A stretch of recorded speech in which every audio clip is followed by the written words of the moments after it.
back. I didn't waste any time in taking a giant bowl of water, I'll tell you that. I had some long planned out intro, but let's be real, we're not here for me. We're here for this lovely lady next to me, am I right?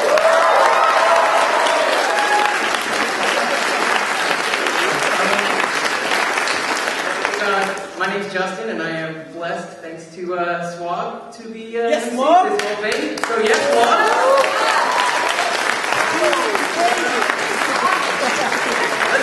Let's just get right to it. First up, Janet, how does it feel to voice the main character in, which is without a doubt one of the best shows out right now? Thank you for that, and I will say that it is awesome. It is like the coolest job. I was talking to Jay earlier, we were doing an interview for the paper. Am I trapped inside a really small can of soda? It's a weird sound. Is that okay? I feel bad. It's like a weird, it's weird, right?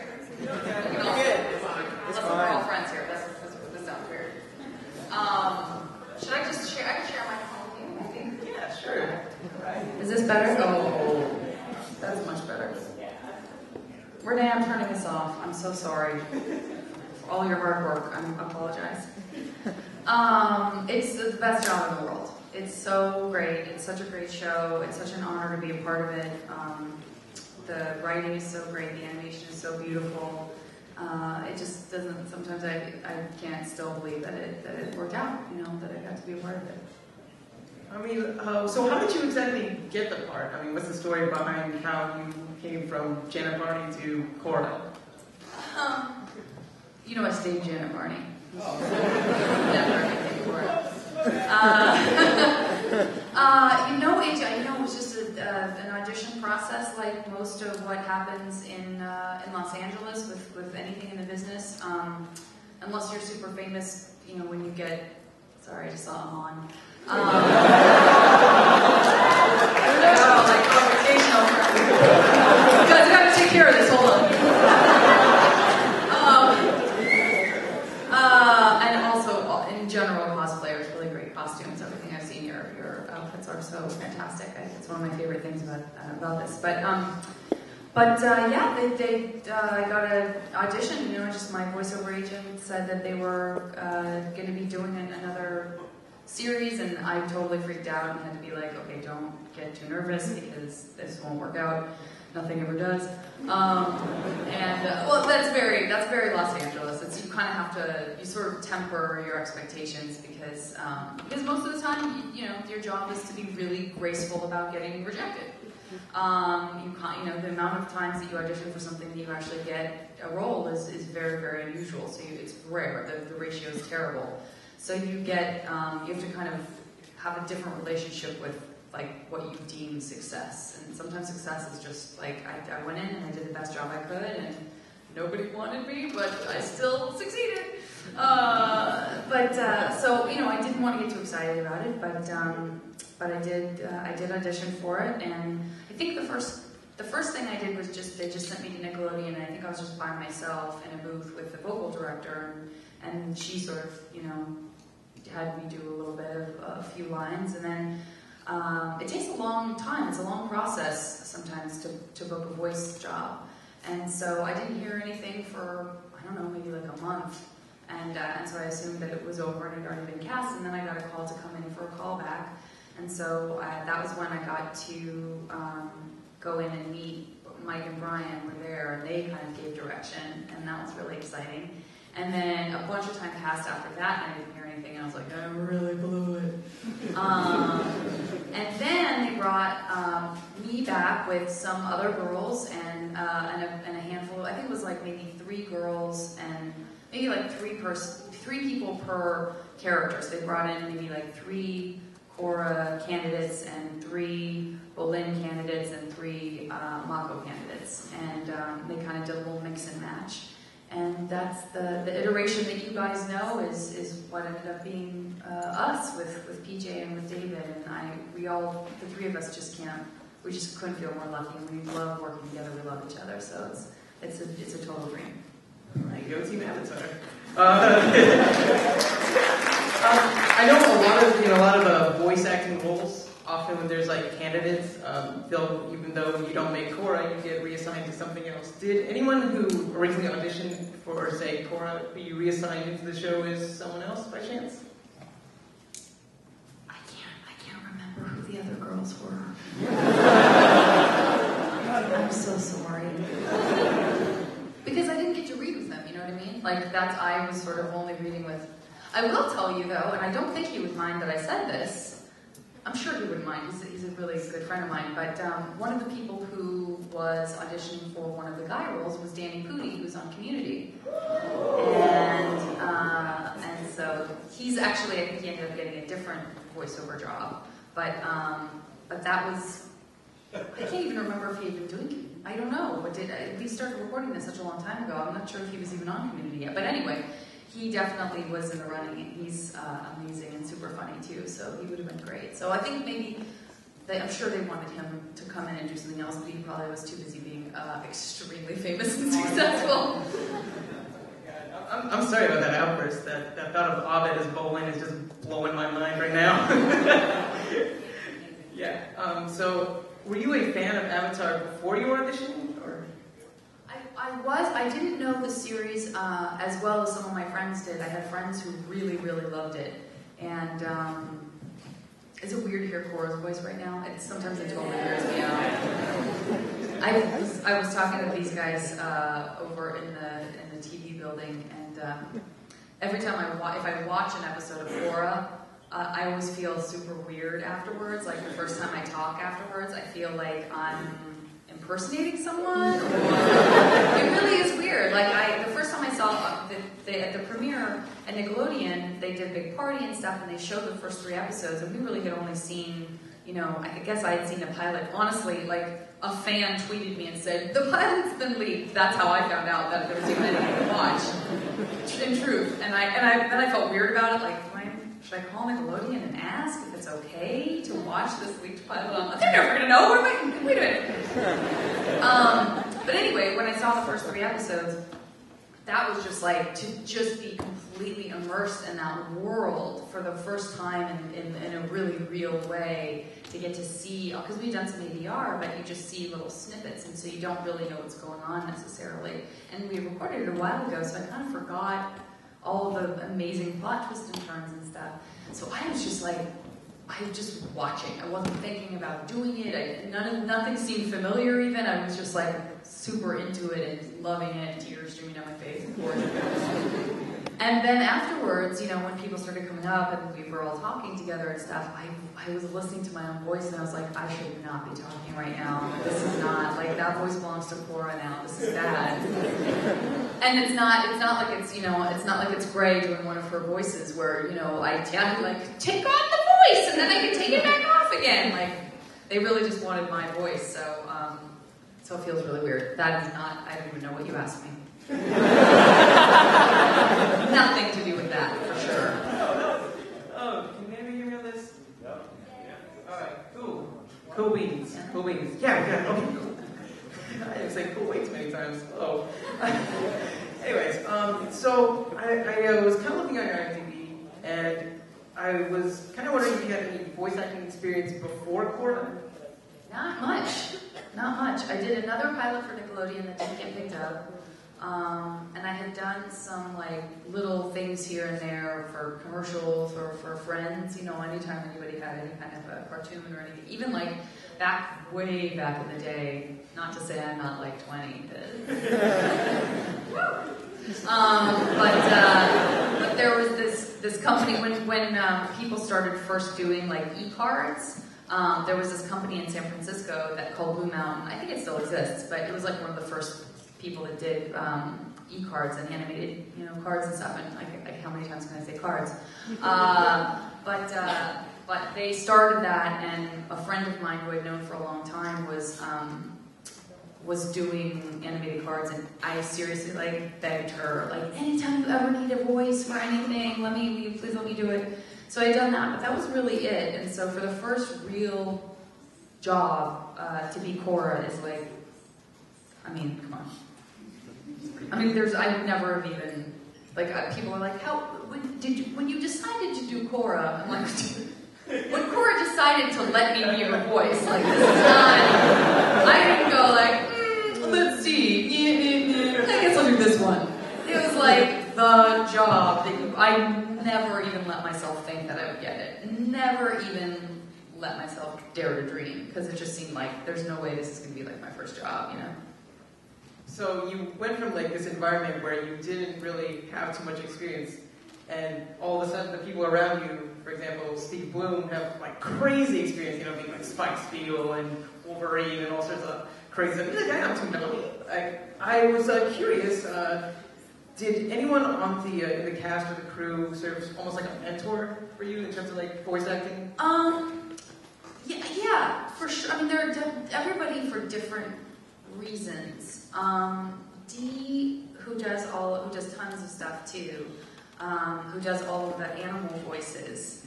I can't say necessarily that like he mentored me, because what he does is something I'll never be able to do. But I just watched him and like couldn't believe my eyes.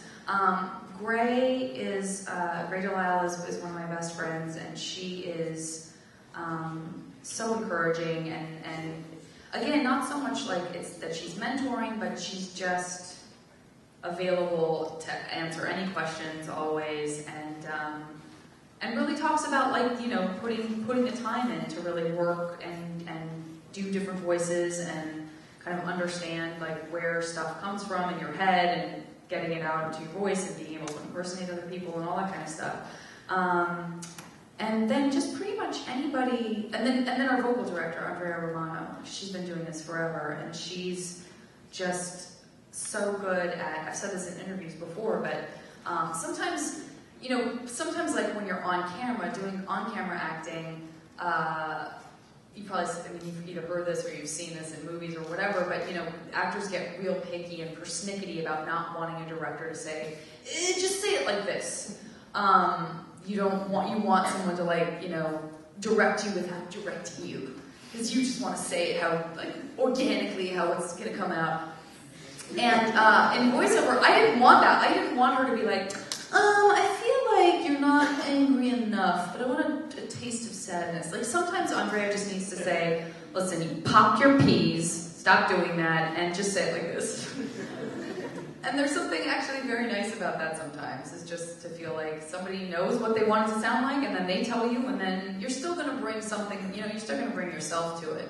But she can really cut to the chase, and you can't be egotistical about it either, because she really makes fun of people. Like she'll say, like, David, I can hear that you just ate a sandwich. Like I can tell that there's still a little bit of food in your mouth. You have to like squish it out and swallow. So it's good for us. I think I speak for everyone when I say that it's really painful to have to wait like almost like another year for another set of 14 episodes to come out. How much work goes in per episode, would you say, on for like a voice actor, or voice actors, I guess in this case? For the acting part is the fastest. The acting part is definitely the fastest part of the process. We can do an episode in an afternoon. We can do multiple versions and takes of, you know, our lines and stuff. The process for them of writing and creating, and then the, you know, seemingly endless process of getting it animated is really what takes so much time. But that's what makes, I think, a show like this so incredibly beautiful and so special, is that it isn't straight CG. You know, the stuff that's being painstakingly hand drawn, and even they're like, it's, I mean, you know, the people, you can really tell when people do it because it's their passion, and they have the passion for the art. Because I swear, even like Mike's, like somebody's like sketch of something, like, I don't know, maybe just, is like the most beautiful thing you've ever seen. That's how you know that somebody's in it for the long haul, you know? So it just takes a long time. But I feel super impatient also. And the same thing will happen where, you know, Nickelodeon doesn't talk about upcoming stuff, and we read the scripts in the room, and then we leave them there.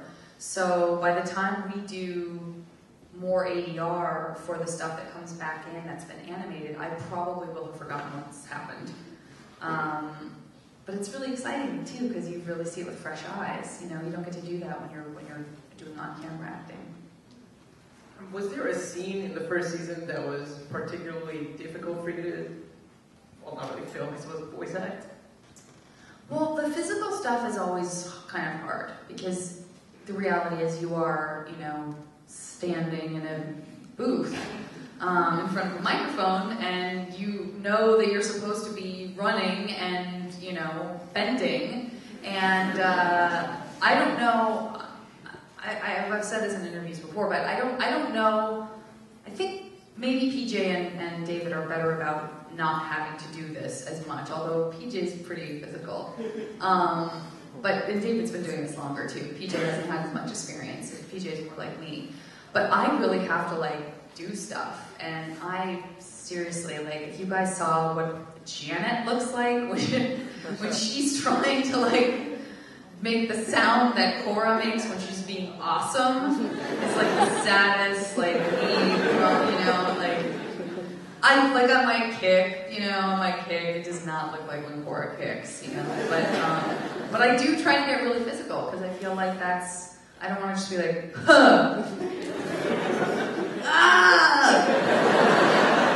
you know, so I really am, like, if she's like, she throws a punch, or she throws a fireball, or whatever, I'm straight up like, ha! I sweat, you know, the whole thing. I imagine that the first day on the job just must have been like a lot of yelling in a booth. Yeah, it's hard. We save like the screaming and the yelling for the end a lot of the time when we record. We do record in order as much as we can in an episode, which I think also helps with that kind of energy that you feel from the dynamic of the group, and that we're really acting together instead of just one person in a booth just reading lines off a piece of paper. It's very much a community situation whenever possible, and but yeah, we do have to kind of save the screams for last because they tend to blow out people's voices. But yeah, there is, and sometimes they save the action sounds for after it's been animated. So then I really am matching a sound to an action. So I'm not just like blindly to a white piece of paper being like, ah! That's hard. I don't think she ever made that sound. Maybe it's like on a blooper reel or something. Yeah, maybe. Oh, there are some bloopers.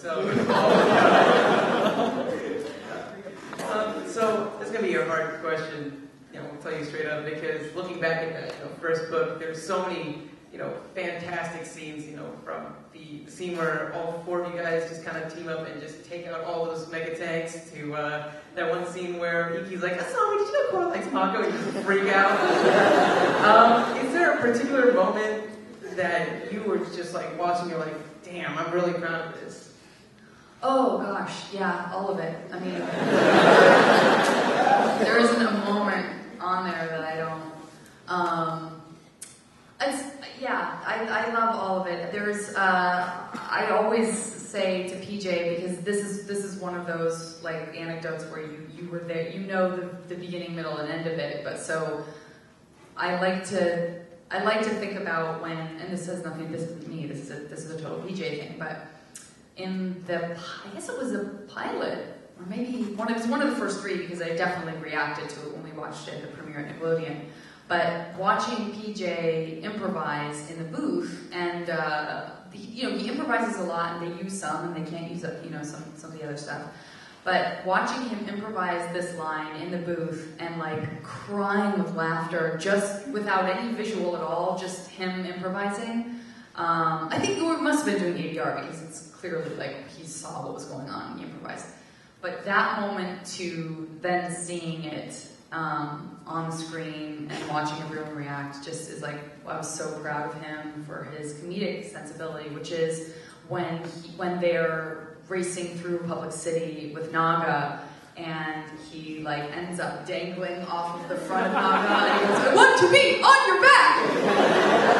He improvised that, and they ended up like, adding it and animating him to it. So yeah, so he did improvise it, because they couldn't have improvised that. See, I don't even know how animation works. But yeah, he improvised that, and then to see it come to life in that way was like, oh, that is just all kinds of awesome. So, I saw an interview with Mark Hamill, and he said that to get into the character of the Joker, back when he voiced the Joker in the old Batman series, he'd get in his car, and as he was driving along the interstate, he'd just be practicing Joker laps. What's your process, so to say, to getting, to becoming Korra, essentially? Weirdly, I practice Joker laughs. It's just a weird coincidence. We all just practice the Joker. I don't know if you're joking or not, but if you're not, I think the audience and I would love to hear a Joker laugh if you got one in there. First, because I don't even know what the old Joker sounds like, really. Who wants to do one? Red scarf. Please be quiet so we can hear it.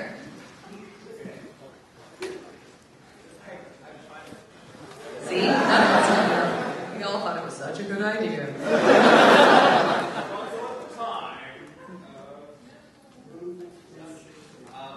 Hard, I don't know. Anybody else? Red scarf, I don't need to. Pretty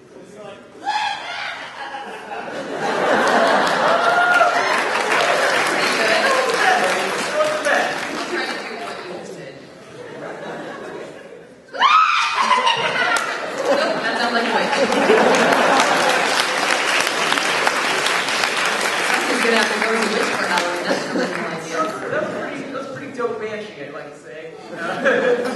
I thought we'd take a moment to stop talking about Korra and start talking about you. At first, when Gonzo was like, hey man, you should do this panel, I was like, okay, time to get into research mode. I was like, what have you done? And I was like, oh my god, so amazing. You've been on like Entourage, which by the way, hearing Eric Murphy call you a racist was like the craziest thing in my mind. Like, I was like, oh my god, you don't just call the Avatar racist? Those simple folk, they just don't know. You've done all sorts of stuff. Is there something in particular that you've done that people just don't really know about, that you're really proud of? Oh, that's a good question. Yeah, it's a good question because I feel like most people don't know most of what I've done, but I'm also not that proud of much of it. I mean, there's a lot of TV shows that are fun that I've been able to do, but I think that's a little different because it's somebody else's work. There are web series that I've done that I'm super proud of. I don't know. Have you guys seen Burning Love? Have any of you seen Burning Love? Okay, so that's something I'm really proud of. That's a web series with a bunch of really great people.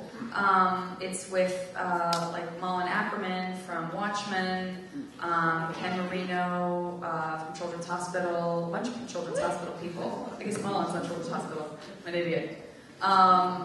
June Raphael from a million things, including NTSF on Adult Swim. Jennifer Aniston's in it. There's a bunch of really great people. It's like a Bachelor spoof, and it's online, and it's called Burning Love. And it's one of the most fun experiences I've ever had.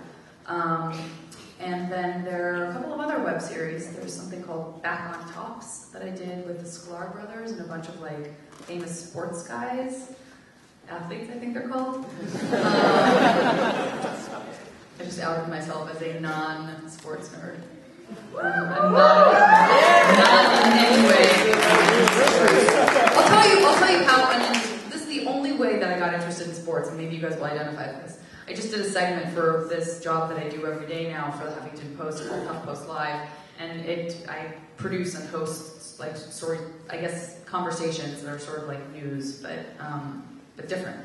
And I pitched a story. I don't know anything really about sports, and I don't watch sports at all, but a super nerdy math friend of mine was freaking out about this book called Scorecasting, and it's all about like the statistics of sports and like human error and just the math of sports. And I, without knowing or caring anything about sports, was like, I'm interested in that part of it. And so I hosted this segment with these guys who are like experts on the idea of replacing regular umpires and refs with robots. Because I was like, I can totally nerd out about robots.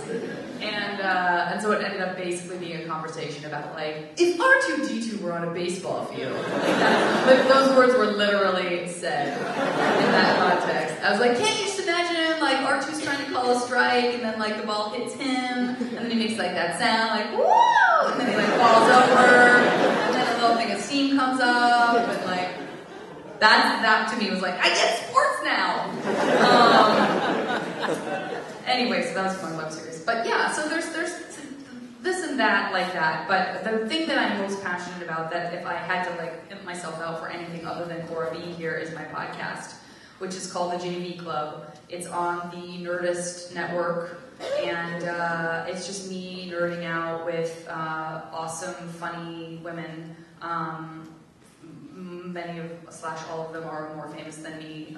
Kara Santa Maria, who does Talk Nerdy to Me for the Huffington Post. She's a huge, huge science nerd. Christina Hendricks from Mad Men. Gillian Jacobs, Alison Brie, Yvette Nicole Brown from Community, who've all done it. And I talked to them about what their teenagerhood was like. I talked to them about what their adolescence was like and how like awkward and weird and nerdy and uncomfortable it was.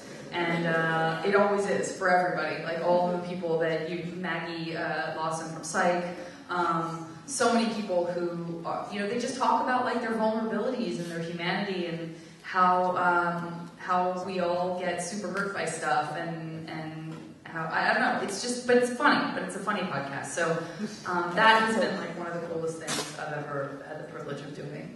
So that is, I would encourage you guys to listen to that. Check it out. Just because I only interview girls, I have tons of guy listeners too. So. Another thing I kind of freaked out about was when I was rewatching How I Met Your Mother, I noticed that you had like an appearance in there. For those of you who might watch How I Met Your Mother, she played a girl named Stacy, who was a bass player. Yeah. I know little Josh Radners and little Patrick Harris is crawling on me. How was that experience working with like Patrick Harris and Josh Radners? It was super awesome. That was how I met Neil, and Neil and I became really close friends.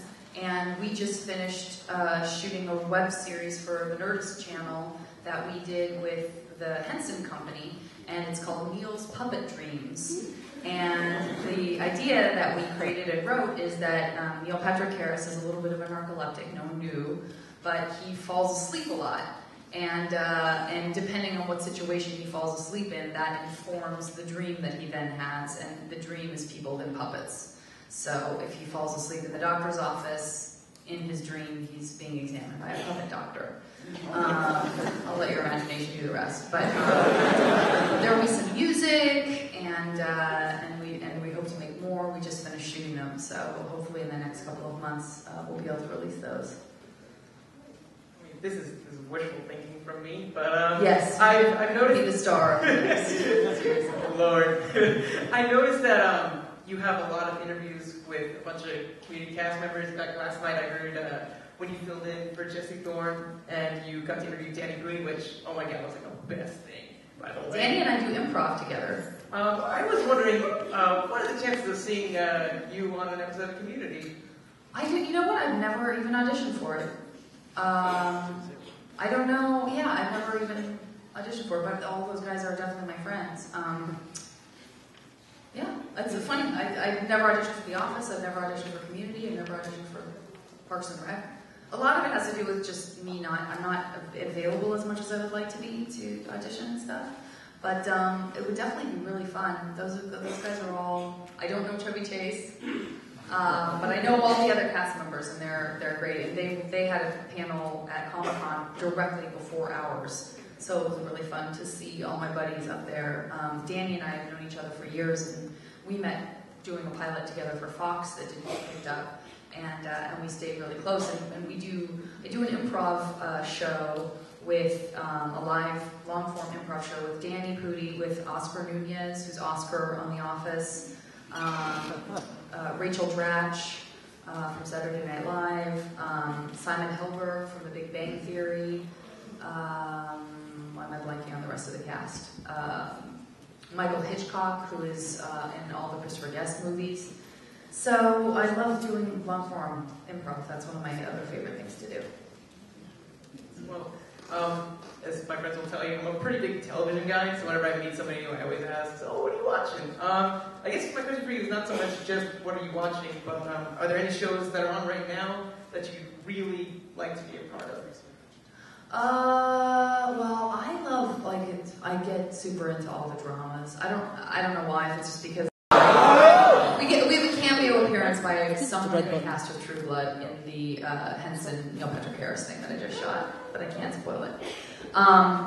And what else am I super into? I do definitely like Mad Men. I watch that. I love Damages. I like all the super serious stuff. Of course, I watch Game of Thrones, please. What about you? Oh, Lord, how much time do you have? I think for the sake of the audience, you don't want to hear how many TV shows that I watch. Well, you can definitely download that later. I'll give you spoilers. Avatar is kind of my favorite show of all time. So. Oh, that's so nice. Somewhere Mike and Brian are blushing. Wow, crazy dance. Okay, so not counting this right now, have you had any particularly awkward encounters with fans? No. I've never had any. I don't know. I wouldn't call anything awkward. Really awkward pause. Okay, bells over. No, I really haven't. You guys are. I mean, the Korra fans are amazing. The Avatar fans are amazing. They're so great. They're just awesome. I can't say I've never had that bad experience. Never. So in the original series, one of my favorite scenes is when Uncle is, it's in book 2 when Uncle is like outlining the 4 nations and he's saying like, water, symbolizes, God, I'm such a bad Avatar fan, I can't even quote it. I quote the air one, because that's what I identify to. Like, air is the symbol for freedom, whereas earth is a symbol for foundation, being sturdy. I was wondering if... Did you say water is the symbol for wet? Oh, Lord! That'd be weird. I'm not being sexy right now.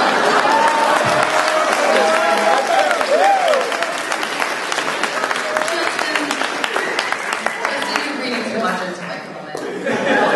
I encourage you to do so. But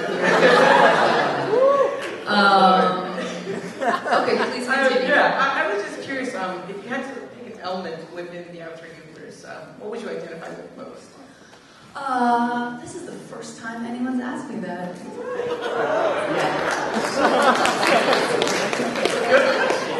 It's not, and I keep wishing that there were more than 4, so I could just give a different answer every time. But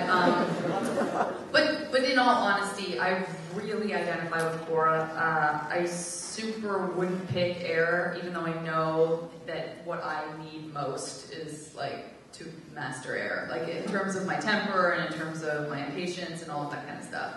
So I really identify with that. I was telling Jay and Danica and Hector in the car on the way from the airport, because they all 3 picked me up, that I like hitting tennis balls a lot. Not necessarily playing games, although I can, but I just get super impatient even about standing while someone else is serving, and I just like to run around and hit the ball back and forth. And I was just having a day where I hadn't done it in a while, and I just wasn't hitting them where I wanted them, and hitting them into the net, and hitting them out, and all that. And I was getting really frustrated, and I totally, fully, quietly to myself was like, pee the leaf.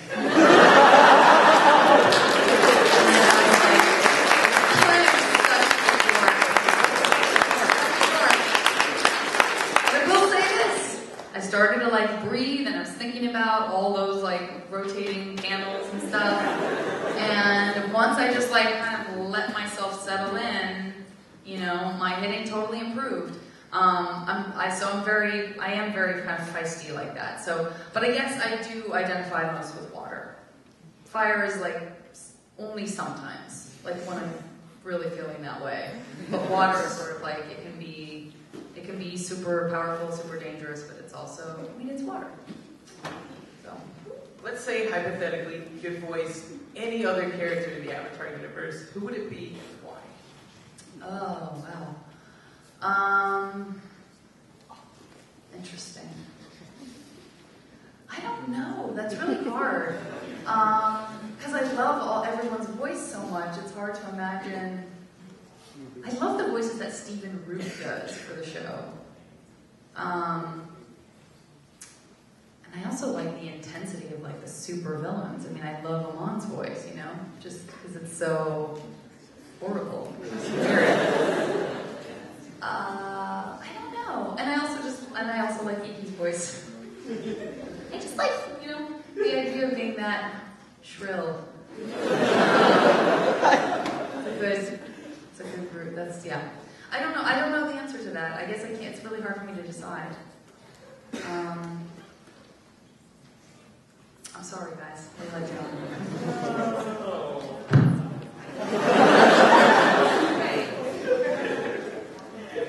All right. So I recently read this interesting tale that Paramount Animation has kind of been taken over, and with that unlocks the potential for a Legend of Korra animated film that's not touched by M. Night Shyamalan.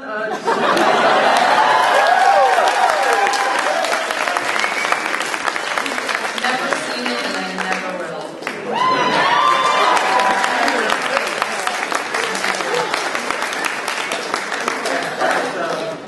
That was heartbreakingly bad. Yeah. I think it's very much say that. Yeah.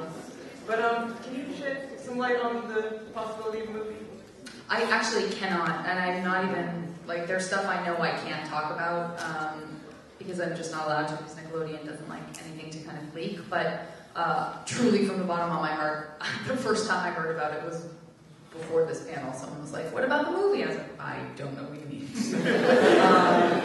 So if they do one, I hope they ask me to do the voice. I have not heard anything about it at all. And I don't even know if there is one, so.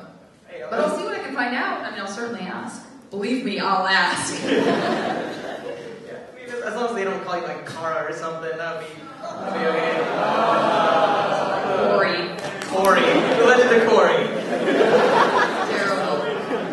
Terrible. Can you imagine? Oh god. I'm trying not to, but the more that I try not to, the more it's just like so imprinted in my mind. Yeah.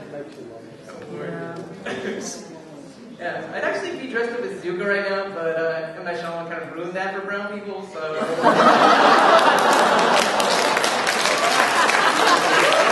He ruined it for let's get into some book two. I know that at this is Comet Con. Comet Con, you guys kind of released like an animatic of a couple minutes worth. Yeah. How many episodes have you guys recorded so far? We've recorded all of them. Oh, We've damn. recorded all of them for book 2. Yeah, we haven't recorded 3 or 4, but we've recorded all of them. And so when you signed on, were you expecting Korra to just be like a mini-series that was only like 13 episodes, or? I gotta be honest with you, when I got it, I didn't even know that it had 13 episodes. I thought that it was just 1, and that maybe Nickelodeon would pick it up. That was not true. I mean, that was not true. Like, that was not, everybody but me knew that wasn't the case, but somehow, I think it was that same thing I was talking about earlier, where like, you don't want to get too excited about anything. And so somehow in my mind, I had turned it into like a thing that probably no one would ever see, but that I would get to do one of. And so it was like a couple of days after I found out I got it, that my agent was, that I was like, I hope this one gets picked up. And he was like, it already has been. And then I felt really stupid, but then I felt so amazing. So it was like opening one Christmas present and then opening like 13 Christmas presents a few days later. So it was amazing. I got to like be super excited all over again. So, I know you're supposed to keep it kind of hush-hush in terms of book 2, and there's a lot of things you can and can't talk about. But looking back at book 1, it was very plot-driven, I'd say, versus, Avatar being very much character-driven with one overarching plot. With the inclusion, congratulations by the way, of 26 more episodes, does that mean that we'll be seeing more of a, like an arc type of story, or will it be more similar to book 1, where it was like 13 episodes we deal with one person, and the next 16 episodes we deal with another person, and so on and so forth? Wait, well, sorry, no, I really didn't understand for a second. But so, did you say then that they begin with one person, or did you say they... Sorry. Is that what you said? I just didn't hear the last part. No, not at all. Sorry. Ask me the question about the awkward moment again. Totally kidding. Even real awkward. Justin, you're rocking it out. I was wondering if, now that you guys have so many more episodes ordered, are we going to be seeing something similar to where in Avatar, where there was essentially like one big bad, so to say? Gotcha. Yeah, I don't think I can answer that. I'm so sorry. I will probably try to figure out. You guys are not even kidding. I have like the things I'm allowed to talk about. I'm pulling it up right now. I have like the Nickelodeon talking points. The Legend of Korra is set to return in 2013. Hang on. Let me just... This is the thing. It is definitely... They are very plot-driven, and they are very much... that's something that Mike and Brian have talked about in the past, is that they really kind of kick it up a notch and make them very tight stories, and very action-driven, and very plot-driven, to your point. And that remains through book 2 as well. There's just a lot that gets packed into those episodes. If anyone wants to, I'll when someone will ask me this when we go to the audience Q&A, so I'll let you guys ask. But just to riff off the top of my head, the primary threats in book 2 involve dark spirits coming to the human world. I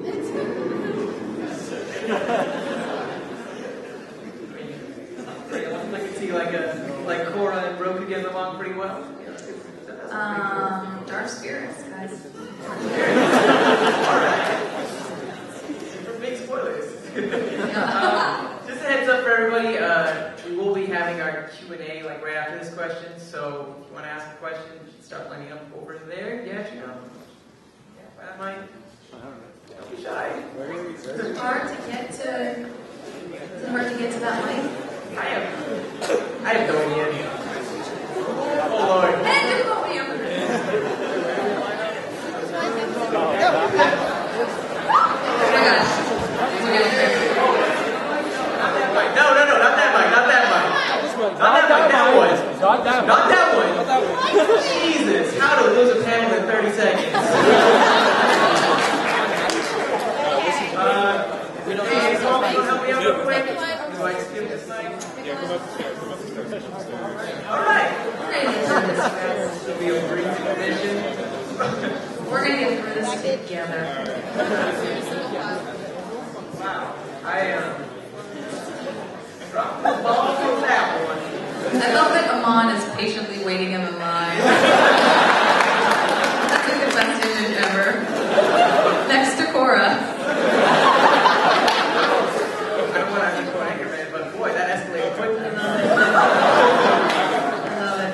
And guys, I want to apologize in advance. If there are questions that I can't answer, either because I am a doddering old woman and I've forgotten something, or it's something that I can't give a spoiler alert to, I know that from the bottom of my heart, I wish I could answer each and every one of your questions to the fullest degree that they're answerable. So I'm going to do my very, very best. Okay. All right, so should I just stand here or do I go? Okay, so canonically, do I want to wait? I think you can. Oh, okay. Justin, did you have one last question that you meant to ask? I'm sorry. I did, but there's a lot of people. Oh, okay, cool. Thank you. It's really nice of you. Alright, so now that you've gone from, being, relatively, anonymous to all of a sudden, this giant spotlight. Where do you go from here? What's not sticking? What's the next step? Yeah, I don't know.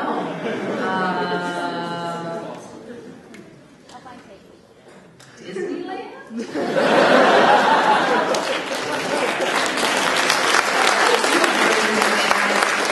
It's Halloween time right now at Disneyland, and for those of you who've been, you know that means that they take the Haunted Mansion and they turn it into a Nightmare Before Christmas, and it's so fun. Yeah. Oh, are you going and hissing because you hate Nightmare Before Christmas? No. I'm scared for a second. But yeah, you know what I do? I go out and I do stuff like this because that's my real answer. My real answer is that what comes next is that I love doing stuff like this. I love being invited to do stuff like this. I love coming and meeting you guys. It's such an honor to have anybody want to be in a room to talk about like the best show ever. So I don't need anything past that, honestly. That's my answer to that. I'm gonna come over and say hi to the people that are asking questions. Let's do it. Get out. What's your question? No, it's still recording. Okay. Alright, so canonically, Korra ends up with Mako. Well, who do you think she should end up with? In real life? Yeah. I mean, listen, guys. In real life, I'm such a comedy nerd. So I would pick Bolin.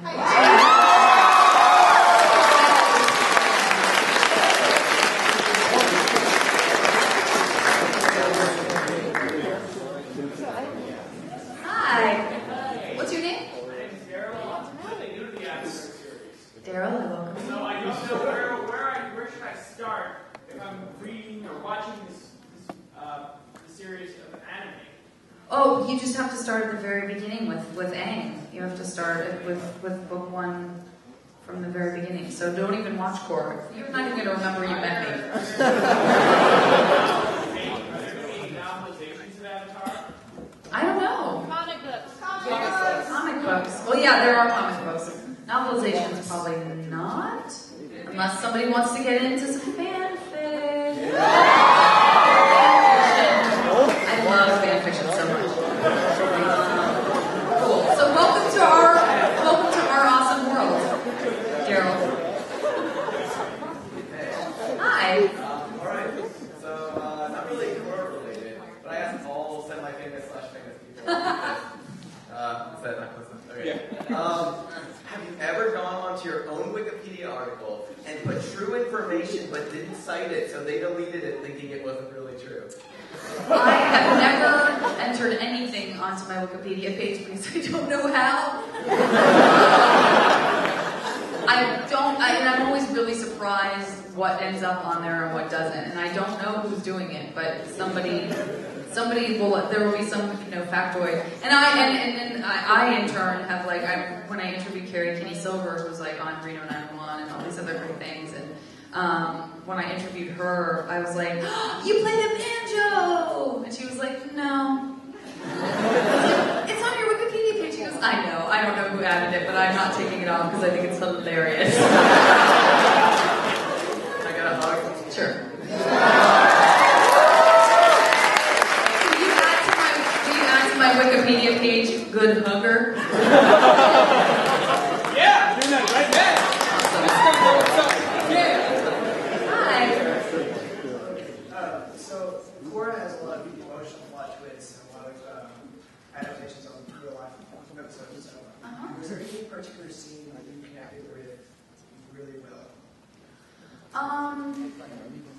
Gosh, there's so many great moments with Tenzin that I just love, and I am such a huge J.K. Simmons fan.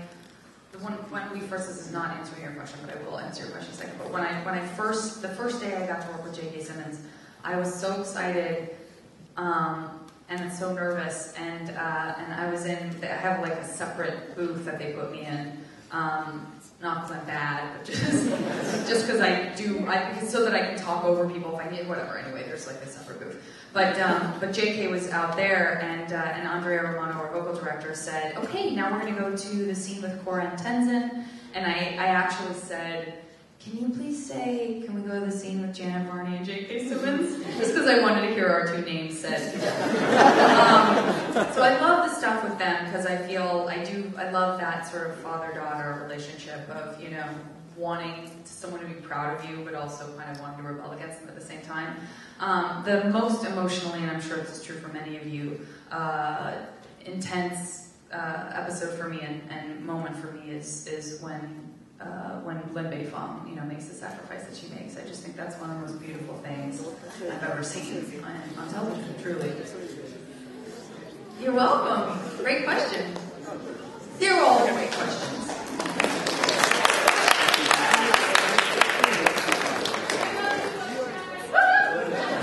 Come upstairs or upstairs with the broken wing. I love it. Oh. There's something poetic about it. You might want to put it broken. Yeah.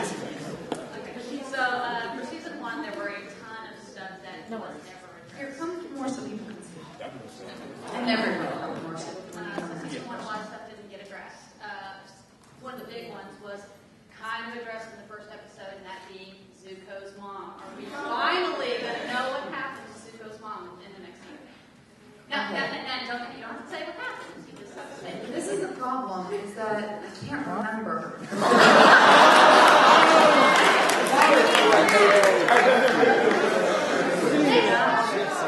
Sorry, guys. Okay. Next comic book. It's something that was talked about a lot when we were recording because we knew that question was going to get raised, and I just truly can't. I know I can't. This is what I warned you might happen. I will give you a hug. I'm not gonna break your bones. What that long hair? Hey, girl.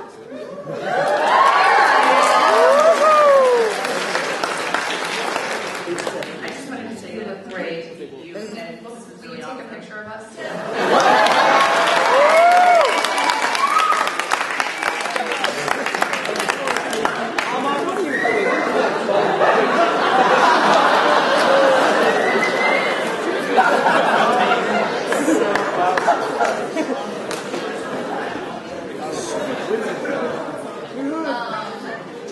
Talk about anything, or do you just want to come up and show how fabulous we're done? Great. So great, right? Because that was one of the things, too, when I saw what Korra looked like, I was like, they've got to start making those clothes. Everything that everyone wears on the show, I would wear. Definitely. Please, please. Please with Asami. She's amazing. Too amazing. Well, what I wanted to ask, General, I'm kind of a fan favorite character, and I was wondering if his voice was cast. I mean, was Dante Bosco written for that role, or was that like an afterthought? Because I'm sorry, I'm a Zuko fangirl forever, and so I just had to know about Dante Bosco and if that role was written for him. Obviously, that's a Mike and Brian question. My suspicion is the answer. No, it's okay. My suspicion. I wish I had them like on speakerphone. That'd be amazing. Yeah, they're awesome. Those guys are so awesome, guys. Truly, like they just love. They love knowing that you're out there, and they love you guys. Really. My suspicion is yes, that it was written, but that's more of a Mike and Brian question. I'm so sorry, but I love that you're a huge fan of as a person.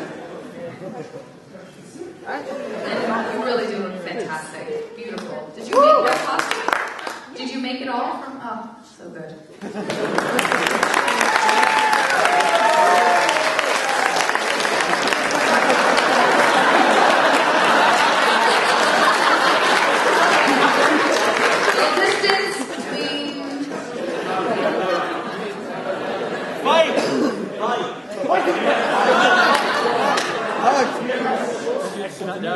First off, I am a huge fan of Korra.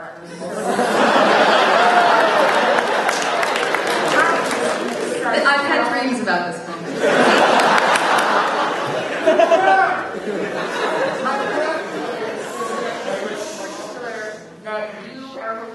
for the future seasons, either with Korra herself or other characters within the series? That's a great question. There's some really cool stuff that happens in book 2. You do meet some new characters. You do meet members of Korra's family. She travels back, and so we get to see some people that we didn't see before. And I love everything with Tenzin's family. I just love the kids and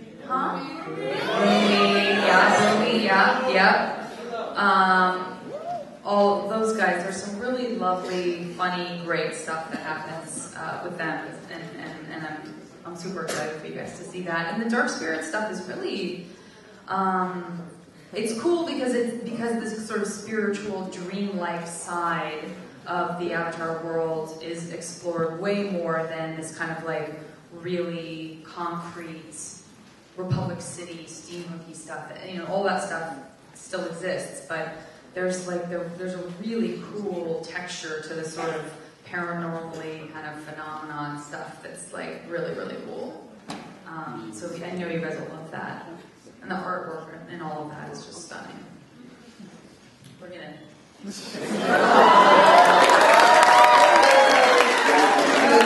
Make her bending. Yeah, you want to take a picture? You want to take my bending?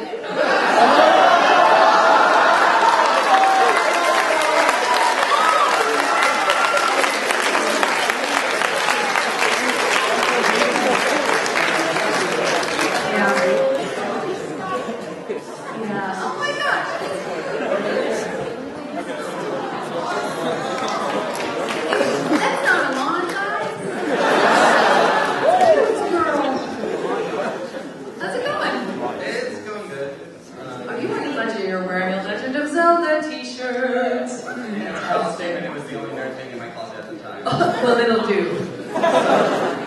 So my question is more kind of, it's probably something you can or can't answer. Since book 1, Siege of the North, the spirit face dealer Ko, will we be seeing more of him? Can you say that? The face dealer that Aang meets at the season 1 finale, will Korra end up meeting him? I can't answer that. Do not like me because I beg of thee. I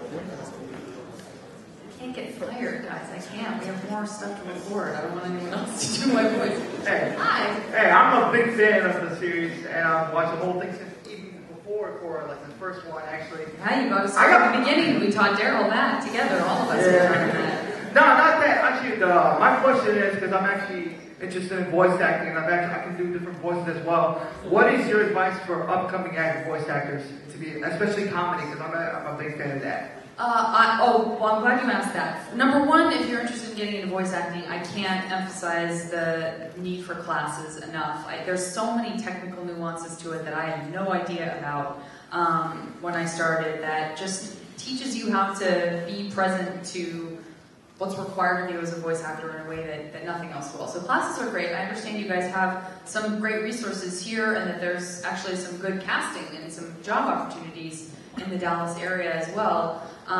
So a good vocal coach, and then for comedy, and really for anybody, I would say definitely take an improv class or two. You know, go through a school.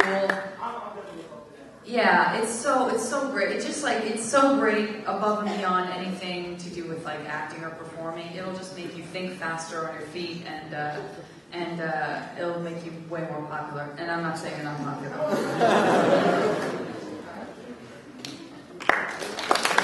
Good luck. Go be a great voice actor. Yeah. I'm holding the microphone up like, you can hear me, it's a photograph.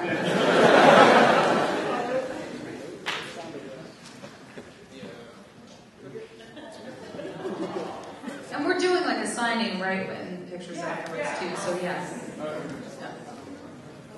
I just got into the series recently, and I saw the entire thing during the marathon yesterday. And the ending was really emotional and about Korra reaching her spiritual self. So my question is this: In the next season, is the Avatar state going to be a major factor, or is it going to be more about Korra being herself? What am I allowed to say? What am I allowed to say? What am I allowed to say? Yep, didn't say that. Wasn't supposed to. Good, great, said that. No one has asked me that, but I thought people would ask.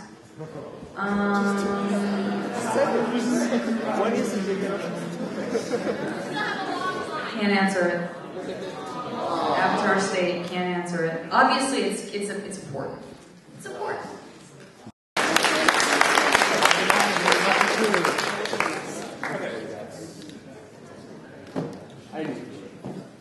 Hi. Everybody recognizes this Avatar character? Totally kidding. You look beautiful. Adorable. Thank you. Is it okay if I ask you 2 questions and that's not my first question? Yes, I will not give as lengthy of a long-winded answer as I usually do. Like, would there be more flashbacks? Like, I know the first book has like Sokka and Katana but there isn't really whatsoever. Can't answer that. Okay. Sorry. Waterbend for us? Could I waterbend for you? Jump water, I said. What? Yeah. I wish I could. For you, I wish I could, especially. But have you guys seen those videos, like where they like a little kid that they have, like that's so cool. That doesn't. But yeah, wish I could, but I'm not taking my power away.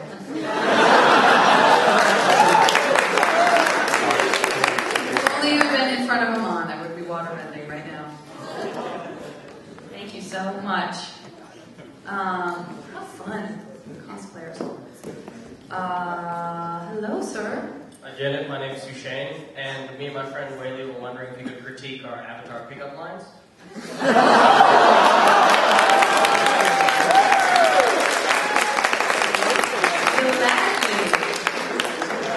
Do you want me to act like you're coming up to me and I don't notice you and then you get my attention? I'm pretty sure it's going to be about this awkward if I met you. Okay. So my pickup line is, I may be an equalist, but I bend you over.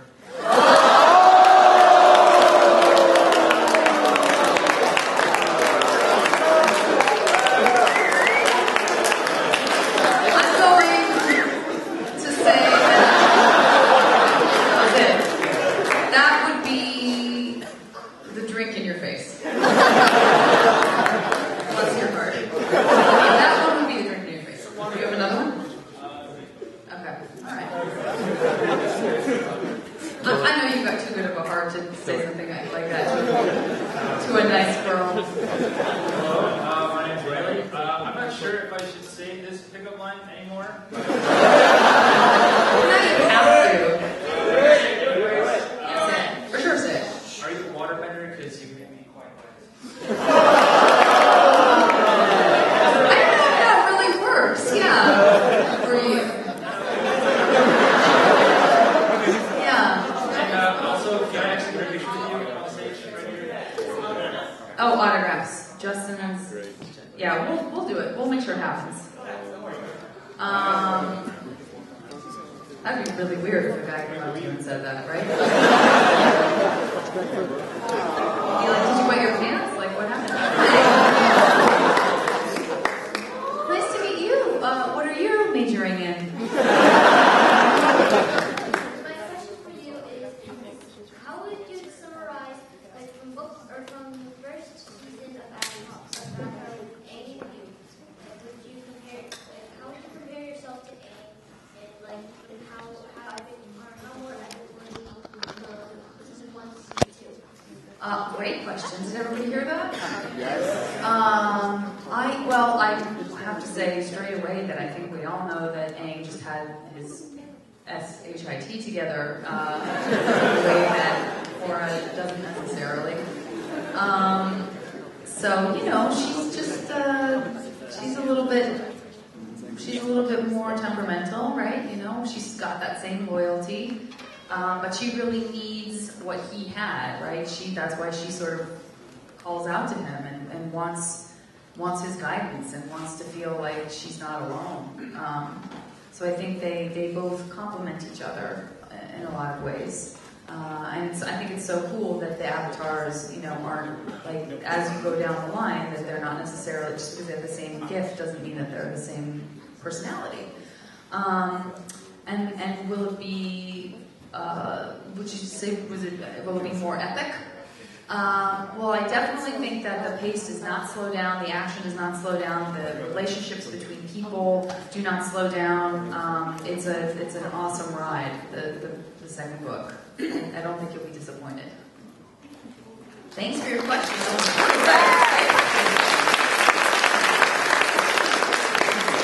Okay, that's not up to me, guys. I was just wondering, my name's Raja. Raja, how are you? My name's Janet. So I get in arguments with my roommate a lot, and I was wondering to like. He sounds like a real jerk. First of all. Hello. I was wondering to settle them. Could you just say for me? I'm recording this. Could you just say Raja's right, and you got to deal with it? You make me want to do it in the little Korra voice, which is not even me doing it. That's I mean, grown-up Korra. But that's a little girl whose name is Korra, by the way. I don't know if you know that from the credits.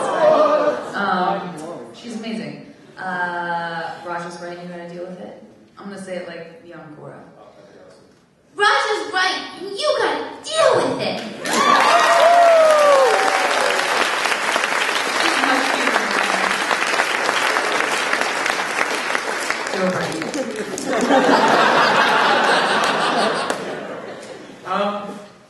Honestly, I wish they would just like have me forever, but we can't. I'm sorry to say that the panel is over for now, but she'll be here signing autographs and doing all sorts of awesome stuff like that. So get in line. Thanks again for coming out. You guys are so awesome.